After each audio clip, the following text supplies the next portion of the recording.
aku bertaubat kepadanya. Nah, inilah yang dimaksud taubat itu. Jadi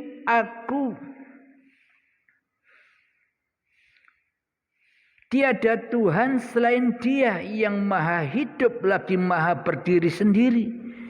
Jadi kita selama ini bila kita tidak bertaubat dari menjadi Tuhan, bila di dalam hati kita tidak bertaubat atas pengakuan-pengakuan hidup yang selama ini kita akui sebagai hidup kita, maka selamanya ya takkan datang ampunan itu. Jadi maknanya bertaubat nasuha kepada Allah itu rela, ridho hati kita untuk tidak menjadi Tuhan lagi di hati kita, untuk tidak la ilaha illa ana di hati kita, yang mana tiada Tuhan selain aku kata diri kita selama ini. Karena Allahnya goib, mana mungkin kita bisa mentuhankan Allah. Karena Allahnya tiada, mana mungkin kita bisa menyembah Allah selama ini. Inilah kesalahan-kesalahan kita. Di dalam hati bilang la ilaha illallah, tapi praktek hati la ilaha illa ana.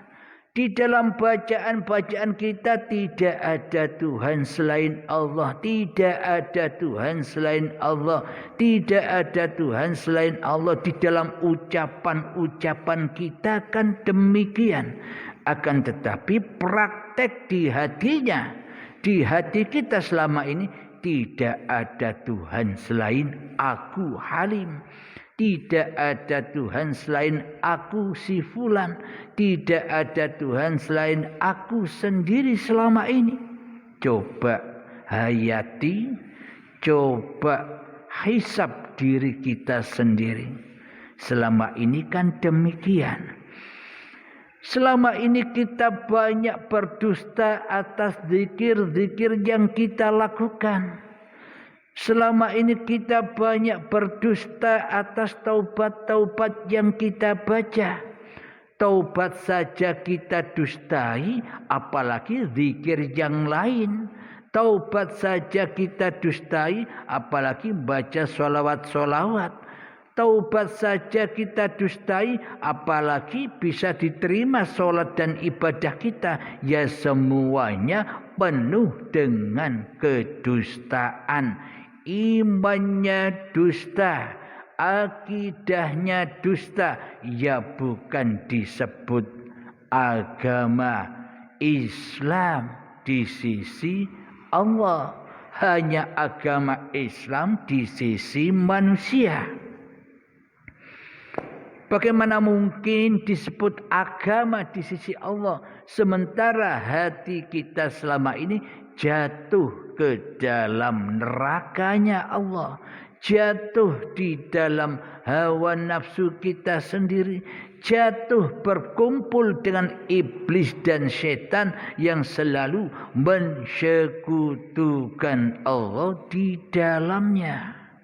Jadi percuma dan tak berguna semua taubat-taubat yang kita lantunkan, zikir-zikir yang kita lantunkan, apalagi sholat dan ibadahnya, apalagi zakat dan puasanya, apalagi hajinya.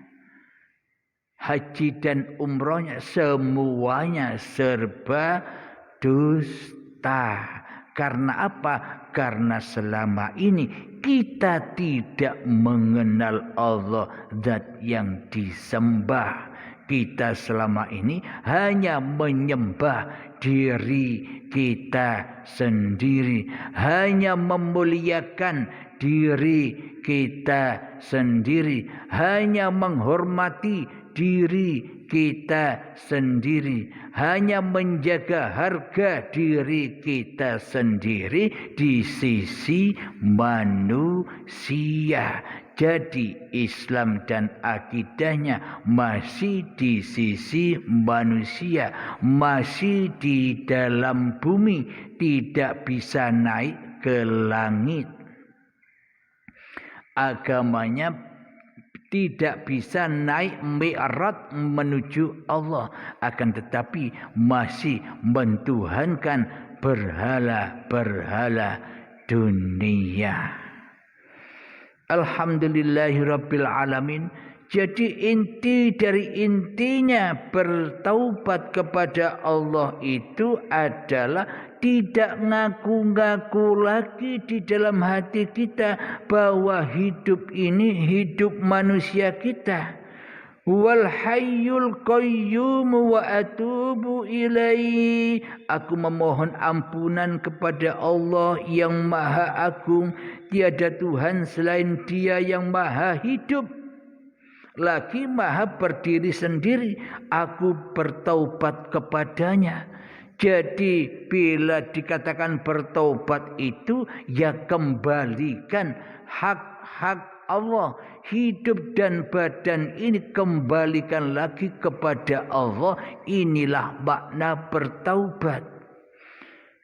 Jadi bagaimana mungkin kita bisa mengembalikan hidup dan badan ini kepada Allah bila kita belum mengenal Allah, bila kita tidak tahu Allah, bila kita tidak berjumpa kepada Allah, ya akhirnya semuanya serba tersesat di jalan Allah tanpa kita tahu Allah. Mohon maaf.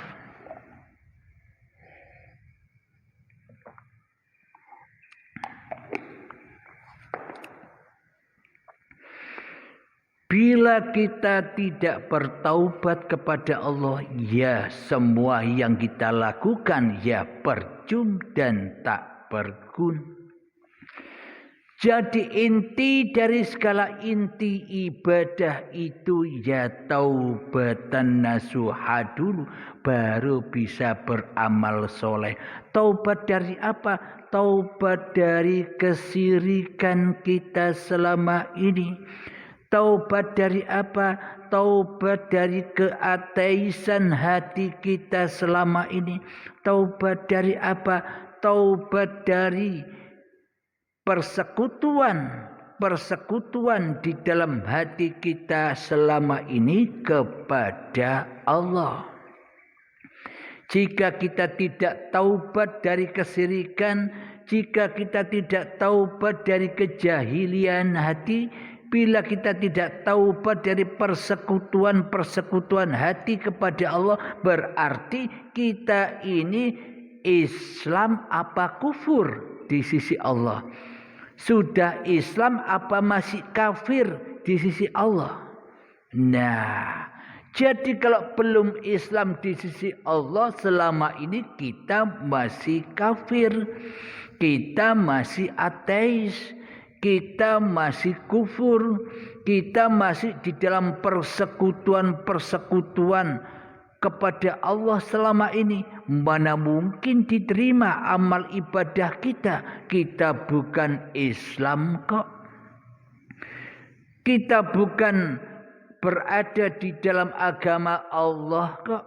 Kok bisa kita mengharapkan ampunan dari Allah? Kita mengharapkan diterimanya seluruh ibadah-ibadah kita, sementara hati kita tidak nyembah Allah, sementara di dalam hati kita yang wujud bukan Allah, sementara di dalam hati kita yang hidup bukan Allah, sementara di dalam hati kita yang berkuasa atas diri manusia kita bukan Allah, tapi masih diri manusia kita sendiri selama ini.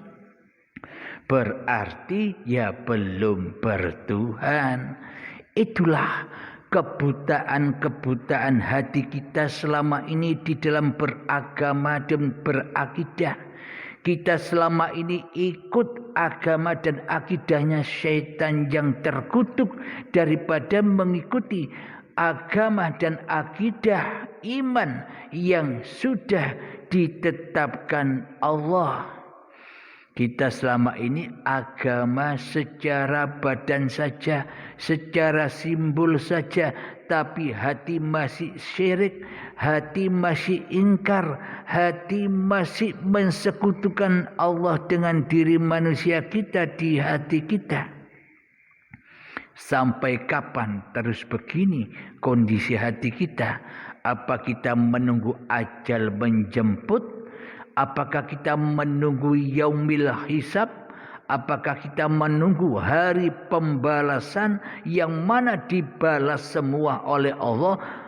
Apa yang kita lakukan selama ini, hak-hak Allah sudah kita ambil. Ketika datang saat hari perhitungan, hari pembalasan, ketika syakaratul maut tiba, diazab dengan azab yang sangat amat pedihnya.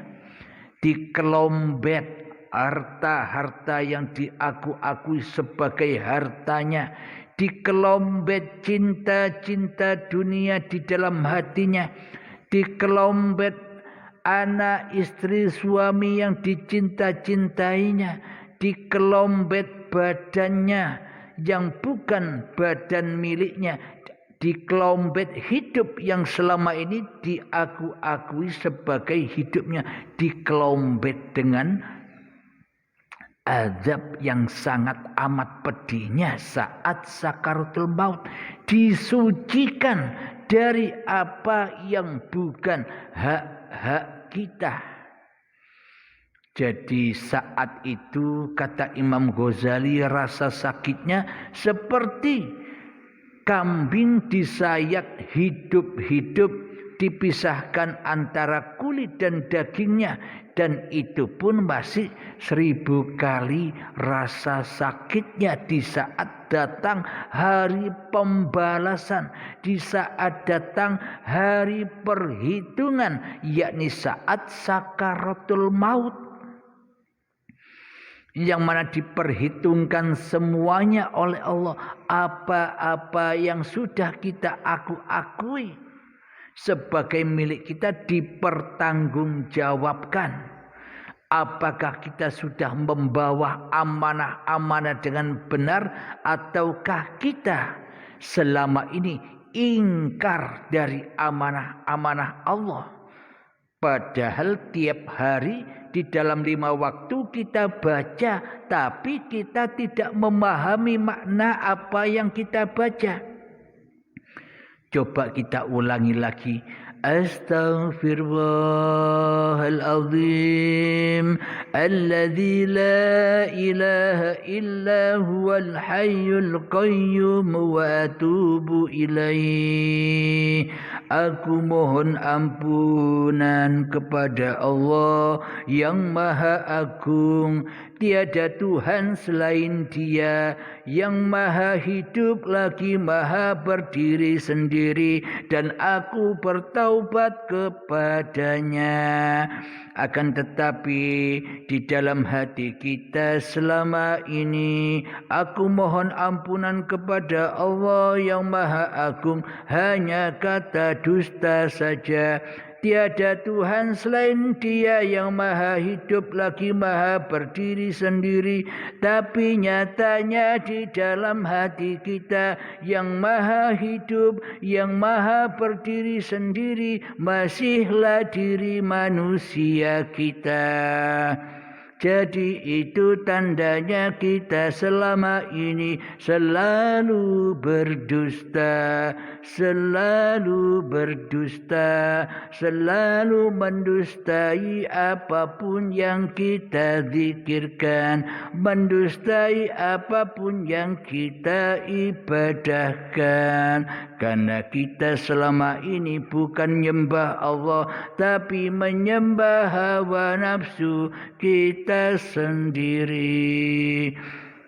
Alhamdulillahirabbil alamin. Itulah keadaan hati kita selama ini. Bila kita sudah memahami, bila kita sudah mengerti atas kesalahan-kesalahan, sudah memahami atas kedoliman-kedoliman hati kita kepada Allah selama ini, bila kita sudah tahu realita keadaan hati kita yang selama ini ingkar, syirik, mensekutukan Allah selama ini, apakah Anda diam saja? Diam di tempat? Ataukah Anda beranjak pindah, hijrah dari alam kebodohan menuju alam yang terang benderang? Pindah dari alam kejahiliaan menuju alam rahmatan lil alamin. Pindah dari alam yang gelapnya hati menuju kepada terangnya hati. Jadi hanya pengajian-pengajian babagan hati inilah yang bisa menyadarkan kita selama ini, karena di dalam pemaparan-pemaparan ini kita membangun hati, kita membangun jiwa, tidak membangun raga lagi. Bila jiwa yang dibangun pasti kokoh badannya, namun bila jiwa tertidur dan tak terbangun, tak sadar atas berketuhanannya, tak sadar atas imannya, tak sadar atas akidahnya, semua yang dilakukan badannya runtuh berkeping-keping, hancur lebur dan terbakar oleh dirinya sendiri. Jadi semuanya percuma dan tak berguna di sisi Allah Subhanahu wa ta'ala. Itulah realita-realita yang kita amalkan selama ini. Sebenarnya amalannya benar. Berhubung kita tak tahu makna dan isinya, berhubung kita tidak mengerti apa yang kita baca selama ini, ya akhirnya kita tersesat jalannya. Diutus jadi hamba kok jadi Tuhan, diutus jadi khalifah, dijadikan wakil kok malah minta jadi ketua. Inilah kesalahan-kesalahan kita selama ini kepada Allah, yang harus bersegera bertaubat kepada Allah mumpung masih belum datang ajal, mumpung masih kita sadar atas kesalahan kita. Jangan kedahuluan mati, jangan kedahuluan ajal menjemput, jangan kedahuluan baiatul akbar, jangan kedahuluan syakaratul maut, agar kita tahu jalan kemana kita harus pulang, kemana jalan harus kita mengabdi, dan kemana jalan kita harus kembali kepada Sang Pencipta. Alhamdulillahirabbil alamin. Jadi episode tentang membuka mata hati ini sudah kita lewati bersama, episode yang ke-1, kedua, ketiga, dan yang keempat. Kita lanjutkan kembali di dalam episode yang ke-5 tentang membuka mata hati. Alhamdulillahirabbil alamin. Sebelum kita akhiri, kita memohonkan ampunan kepada Allah dan mohon perlindungan kepada Allah lewat sholawat zalimin daf'ul bala, agar kita terlindungi dari zalim-zalimnya hati kita. Allahumma salli ala sayyidina Muhammad wa ashghilil zalimin بالظالمين اللهم صل على سيدنا محمد وأشغل الظالمين بالظالمين وأخرجنا من بينهم سالمين وعلى آله وصحبه